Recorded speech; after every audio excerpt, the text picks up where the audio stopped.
Olá, eu sou Rafael Jafra, cabeleireiro e maquiador e agora podcaster. Estou aqui com um Pode Tudo para apresentar para vocês algumas conversas descontraídas.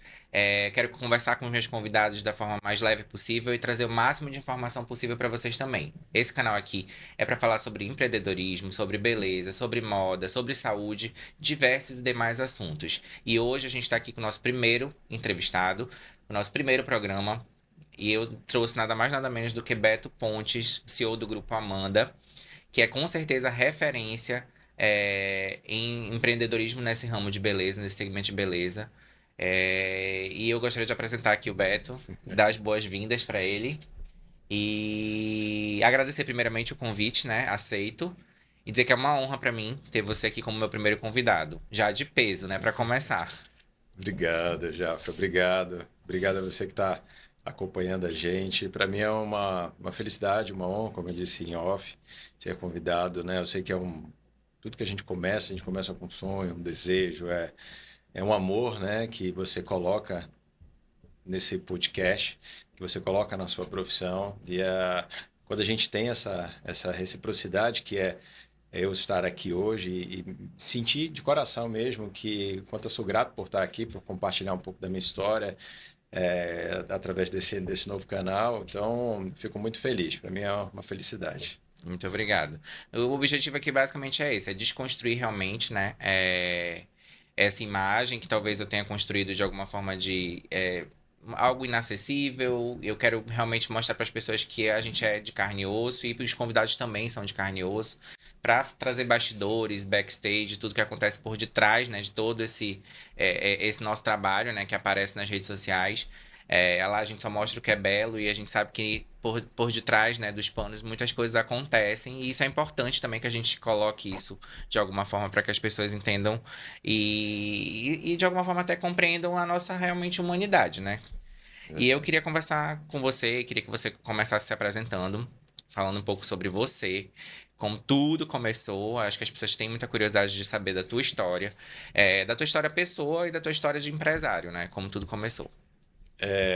Eu me chamo Luiz Alberto. Talvez se alguém me chamasse na rua, eu não olho, demorar um pouquinho, né? Porque desde criança, em casa, na escola, as pessoas me chamavam de Beto. E assim ficou, né? Então, hoje eu tenho 41 anos, já fui o mais novo no salão. Hoje já não sou tão mais novo no salão. A minha mãe entrou na área da beleza, ela era cabeleireira, chamava Amanda, por isso que o salão chama Amanda, pela uma necessidade, a necessidade de sustentar a família. Ela era a segunda mais velha de 7 irmãos e quando a minha avó faleceu, e a minha avó que levava a maior renda para casa, a Amanda teve, né, a ideia, né, de montar o salão na sala da casa que eles moravam na rua Juricaba, no bairro da Cachoeirinha, aqui em Manaus. E a Amanda, nessa época, ajudava, antes da minha avó falecer, um salão da vizinhança. Então, por isso que ela teve essa ideia, porque ela já ajudava lá de vez em quando, né? A gente tem que contextualizar que na década de 60 era normal, né? Garotas com 13, 14 anos terem atividades de trabalho. Sim. E aí ela, nesse início ali na sala, jamais ela imaginaria, ela não entrou na profissão naquele momento por amor, ela entrou por necessidade, mas ela jamais imaginaria que se transformaria num amor muito grande pela profissão. E mais, durante mais de 40 anos ela trabalhou, né, nessa área, então foi uma das, posso dizer, pioneiras na nossa cidade, e numa fase em que mulher trabalhar havia preconceito, ela que atendia homem e mulher também havia ainda mais preconceito, porque ela tocava na cabeça dos Sim. homens, e ela, durante a carreira toda, ela soube lidar muito bem com isso, soube construir a sua imagem e afirmar o seu lugar como profissional e como pessoa. E a gente estava conversando aqui em off antes, né? Ela conseguiu também levar durante muito tempo a carreira dela como cabeleireira e administrar também o salão, né? Então, até eu ficar com 14, 15 anos, que foi a época que eu comecei, de fato, ali a ter um compromisso de ir todo dia para o salão, de ajudar na recepção, e ajudar na parte financeira, Ela é quem cuidava de ela tudo. que cuidava. Claro que o salão era pequeno, né? Então, durante toda a carreira dela, sempre foi uma unidade, até 10, 15, 18 pessoas que trabalhavam com ela. E porque ela sabia que era aquela quantidade de pessoas que ela conseguiria administrar e trabalhar como cabeleireira. Então, quando a gente tem um nome na fachada, né, e nosso segmento é comum o nome do principal profissional estar na fachada, aquele nome na fachada ele é bom porque traz uma credibilidade, mas ao mesmo tempo ele é um É pouco um- ruim porque essa credibilidade acaba sempre te colocando na responsabilidade que é você o principal e que é você só que presta ali dentro e não é. E ali ela centralizava muito, sabe? Então havia uma dúvida muito grande de como que ela poderia ter uma vida mais tranquila, poder ter tempo, porque quem é cabeleireiro, quem é manicure, quem é esteticista, quem é profissional da beleza sabe que chegar em hora na festa de um aniversário é quase impossível, chegar no Natal na casa da família no horário é quase impossível, Final de semana, final de semana, feriados. né? É abdicar de muita coisa, com certeza. Exato. Lógico, outras profissões também, mas a realidade na nossa área é que o movimento ele começa muito na hora que o pessoal deixa de trabalhar. Né? Na hora que o pessoal deixa de trabalhar, eles estão indo para o salão. Né? Você que trabalha com eventos, pior ainda, então suas sextas, os teus sábados, com certeza você tem São pouquíssimos. quase sempre nulos. Quase sempre nulos. Então, E pegando esse gancho, né, de ter esse nome na fachada e essa responsabilidade, não só de você ser o carro-chefe, eu acho que traz uma corresponsabilidade também, né, em relação aos outros profissionais, que de alguma forma carregam consigo o teu nome. Então, de alguma forma, isso faz com que você ainda tenha uma responsabilidade ainda maior, porque qualquer coisa que seja feita diferente do teu padrão, ou de forma irresponsável por algum profissional, aquilo cai sobre você de uma forma muito drástica. Eu tive essa experiência, né? Hoje eu não opero mais com o salão, mas já tive essa experiência e tive essa experiência, inclusive, semelhante à da sua mãe, que é de ter o meu nome na fachada. E isso realmente é um peso é. que, por vezes, Isso até é uma é um dica, né? fardo. É uma dica para quem vai abrir um salão, para quem está pensando em montar o seu salão. Tem prós e contras de ter o seu nome na fachada. Então tem que pensar muito bem e decidir consciente do lado bom e do lado ruim. E aí ela era o centro. Quando ela viajava, não dava ninguém. Uhum, E então na cabeça dela, durante a carreira, ela não tinha outro meio. A não ser trabalhar, uhum, trabalhar, trabalhar, uhum. trabalhar. Claro que ela amava o que fazia, mas claro que ela gostaria de ter mais tempo para estar comigo. Eu não sinto falta, eu não senti falta, porque o tempo que ela teve comigo, apesar de serem sempre poucos, ela estava trabalhando muito, mas sempre foram de qualidade. Então ela me deu, graças a Deus, uma educação, o amor de mãe, algo que é muito E importante. com 14, Inclusive, 15 anos já estava enfiado já no estava salão, lá. né? Então, Inclusive, uma coisa que eu falo muito, principalmente para as manicures que trabalham com a gente, porque sempre tem aquela dúvida, né?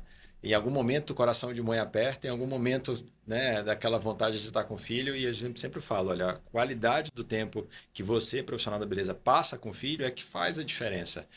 E eu posso falar porque eu passei viveu isso, eu isso, né? vivi isso. Uhum, E ali, como você estava falando, com 14 anos eu comecei, aí depois era para saber de onde o dinheiro vinha, uhum, né, para parar de pedir as aham. coisas.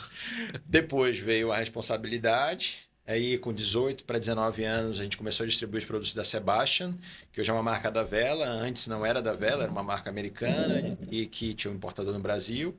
E aí foi a época que eu comecei a visitar os salões, não? Então conheci os salões aqui do Veralves, vários, do Pinto, do Pablo. Sim, Então sim. eram profissionais que toda Pioneiros também. semana eu estava, pioneiros aqui do Veralves, Uhum. toda semana, sábado, eu ia lá, né? Que era para receber o boleto da Aham. semana.